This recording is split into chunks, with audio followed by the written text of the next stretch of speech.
రామగుండం నియోజకవర్గంలో గత 22 నెలలుగా కూల్చివేతలు మరియు కూల్చిన వాటిని కట్టించి కమిషన్లు దొబ్బేటువంటి కార్యక్రమానికి శ్రీకారం చుట్టి అనేక మంది చిరు వ్యాపారస్తులు అనేక మంది వ్యాపారులకు ఆస్తి నష్టం అన్ని విధాలుగా నష్టం కలిగిస్తున్నారు ఈ యొక్క కాంగ్రెస్ ప్రభుత్వం. ప్రస్తుతం ఉన్నటువంటి ఎమ్మెల్యే రాజ్ ఠాకూర్ మక్కన్ సింగ్ గారు మరి నిన్న రాత్రి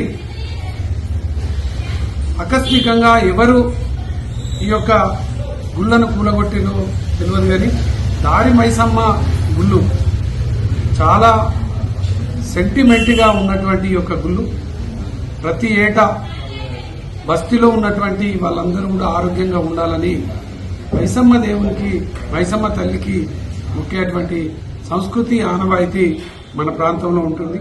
అటువంటి దారి మైసమ్మ గుళ్లను మరి కూలగొట్టింది ఎవరు, కూల్చుమన్నది ఎవరు, ఇది ఇప్పటికీ అర్థం కాక అయోమయ పరిస్థితులలో ఈ యొక్క గోదావరి కనిలో భయాందోళన గందరగోళ వాతావరణం నెలకొన్నటువంటి యొక్క సందర్భంగా దీనిపైన మున్సిపాలిటీ వాళ్ళు మరి కూల్చిర్రా లేక సింగరేణి వాళ్ళు కూల్చిర్రా, మరి ఎవరు కూల్చిర్రా అనేది కూడా అర్థమవుతలేదు. కాబట్టి దీనిపైన స్పష్టమైనటువంటి ప్రకటన చేయాలి.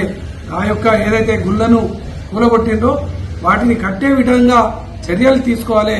చర్యలు తీసుకునేటువంటి విధంగా స్థానిక ఎమ్మెల్యే గారు రాజ్ ఠాకూర్ మక్కన్ సింగ్ గారు దీని మీద స్పందించాలి.